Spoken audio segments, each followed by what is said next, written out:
Hey guys, it's Walden Light from Walden Light Baseball on Instagram and the founder of Build Baseball. Welcome back to the Building a Foundation series, in which I talk about the components of a successful mindset. On the first episode of the series, we talked about establishing values, and on the second episode, we talked about establishing goals. I highly suggest that you check out those first two videos because I will be referring to some concepts that I talked about in those episodes here. If you have not seen them yet, I do suggest that you go check them out. So today we're going to be talking about establishing what not to do, also known as the no list is what I call it. So I have this piece of paper hung on my wall that says no at the top, followed by all the activities and traits that I do not want to engage in. And really excuse me, although mindset generally it is you have an optimal mindset when you have positive energy, when you engage in positive activities. That is true. However, it is good for a minute amount of time at first to establish what not to do, because in a way that creates contrast in your brain. Dr. Tom Hansen talked about this in his book Play Big, and that idea really stuck with me because I thought when it comes to mindset, all you want to do is think positive thoughts, and that's optimal for your success, which is true. However, you do want to think for a very short amount of time, which you don't want to do, and that just helps you recognize and also visualize what a positive thing is compared to a negative thing. So I'm going to go over my list right here. So I just to get it under a broad umbrella, I just like to think no negativity. And that's a simple way to think about it. And to cover everything, you could just say no negativity. First, I'd like to address that all the things on the list, there are some things on this list that you wouldn't want to do at all, but some of them would be needed at certain times to strengthen relationships. And I'll talk a little bit more about that in a minute. So, the first component of negativity, which I like to address, there is a lot more than just these, but this is what I narrowed it down to for me personally. If you made your own list, there may be other things that you think of that are forms of negativity that you embody sometimes that you wish you would not. Well, not wish you would not. We're going to talk about that down here, but we'll work towards not doing. Apologizing is the first word on that list. I try to avoid apologizing because for anybody, if you were to think of someone who's very timid, who's very clumsy, and just seems weak in a way, they probably do apologize a lot.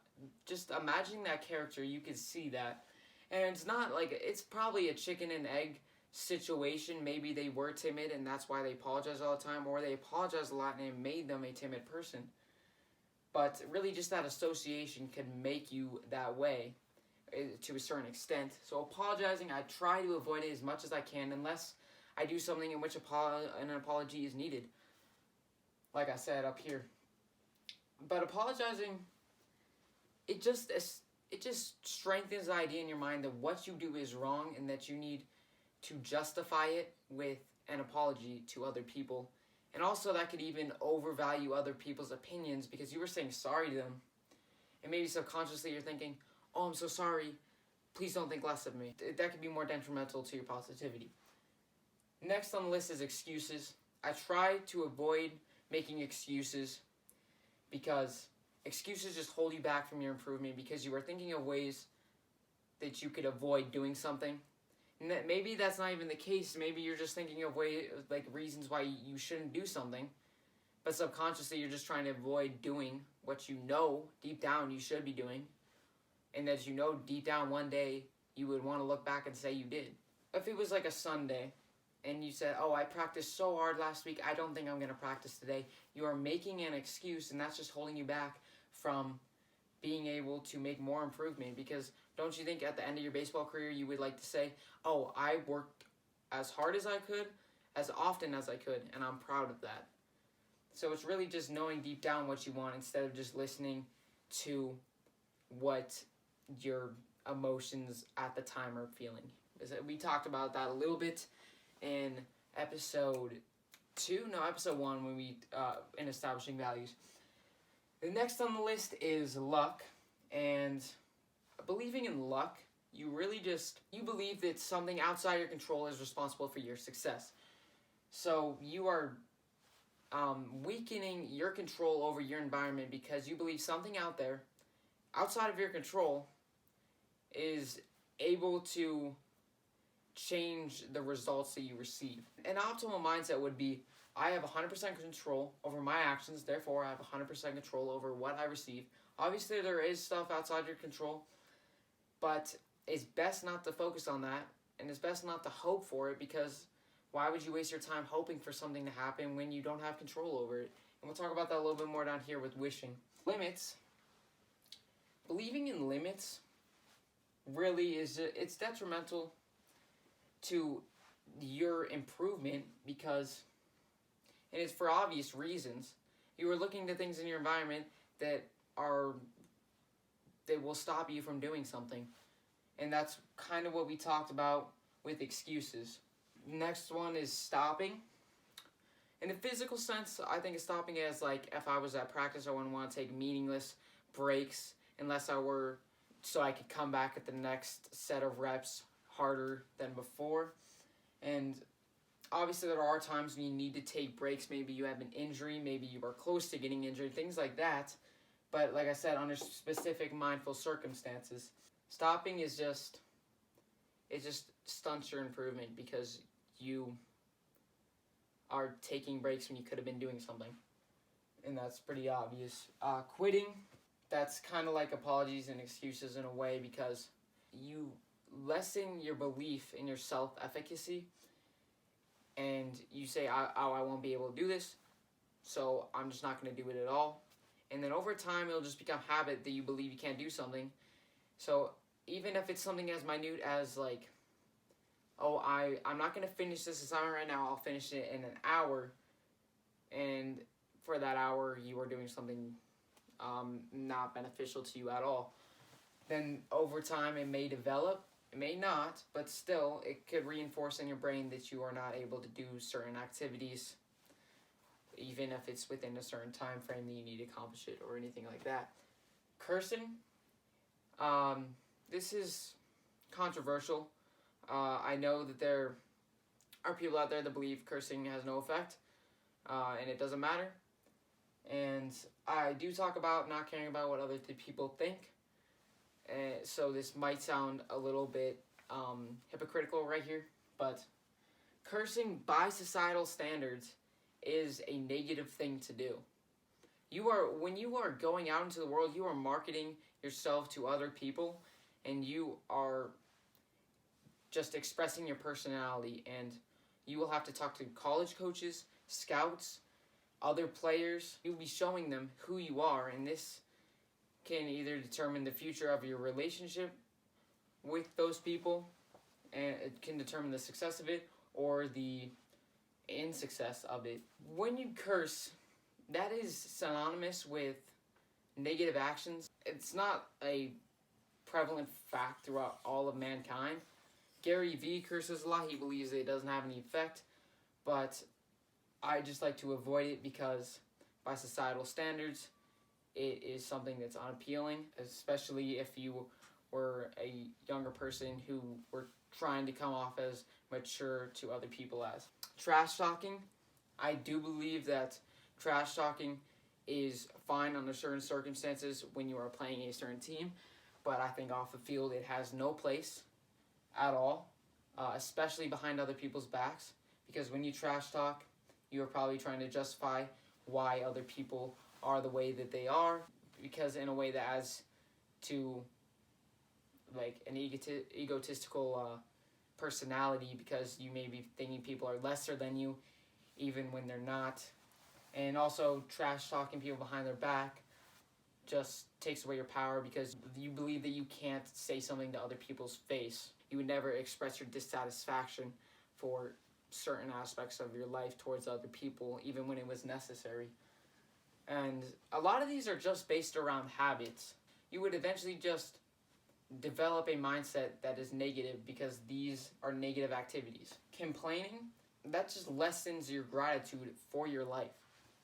Really, if you are constantly looking at the negative things, then once you get on that field, you will be looking at everything you're doing wrong instead of looking at what you're doing right, which will, and also will eventually develop into you can't focus on what is the right thing to do. Might lead to incorrect moral decisions or lead to just incorrect actions overall, whether that be you focus on some mechanical error when you're on the mound instead of focusing on the positive thing to do. So complaining over time could develop into something where you focus on the negative. Saying can't and saying don't, there are other negative words out there. I try to avoid these because can't, just like making excuses or making apologies, it just establishes in your brain that theme that you are unable to do things, kind of like stopping and quitting. A lot of these are related. Don't, saying don't, you're just not accepting opportunities. There's obviously times where you're going to say don't, or you can't, like if you are injured and you can't play. That's obvious. But if you're saying don't to a lot of things, then you most likely are looking at reasons why you shouldn't do something instead of reasons why you should do something. Fear. Having fear takes away from your belief in your self-efficacy and just your self-confidence, because you're looking to negative things in your environment that have dominance over you, whether it be something that's actually physical or something that's intangible. Wishing for things to come to you makes you believe that you can't go get it yourself. So if you were to wish for a spot on a team, for the ability to throw faster or run faster or anything like that, then you reaffirm that you are unable to get it on your own. So you have to look to an outside force, which is not even there, to bring it to you, and that's just not how it works. Jealousy, just like complaining, it's just being ungrateful for what you have, so you look towards what other people have, looking towards the negative. Eventually you just start looking towards the negative in everything, including your performance, which would be detrimental to your positivity. Lastly, hate. When you hate, that's just like jealousy and complaining, and you are looking towards the negative things in life instead of focusing on what's good about your life and what makes you happy. And then once you step on that field, and once you review that tape, once you do anything with baseball, you're going to see the things you do wrong more than the things you do right, which is going to, and also you're going to focus more on things that are wrong than focusing on doing the things that are right. So that's the list that I have. And it is a lot of negative talk. I don't go through why I don't do these every morning. I just know deep down why I don't want to do any of these. There's that word don't. Yes, that is one of the rare circumstances. Yeah, so that kind of just abides by my moral standards, saying I don't want to do things that are bad like that. But if I were to look back on my life, I would not want to see a lot of this. I would want to see a lot more of the opposite of that. It's not about being perfect. I still do a lot of these things. And I'm just trying to get to a point where 99% of the time I am doing positive things. And the 1% of the time that I do these things, I'm able to recognize it, because every single morning I review these. I say, no apologies, no excuses, no complaining, no luck, no limits, no stopping, no quitting, no cursing, no trash talking, no can't, no don't, no fear, no wishing, no jealousy, no hate. I have them out of order on here, so it was kind of difficult for me to go through that. But I do have it embedded in my memory, so now when I actually apologize for things that are futile, or I make an excuse, I'm able to recognize that. And I'm getting to a point where I'm able to do that. I'm just not at a point where I'm 99% of the time doing something positive. And one more thing I want to address, this is very important. When you recognize that you do something wrong, it's not about saying, oh, don't do that again. Oh, never do that again. You should stop doing that.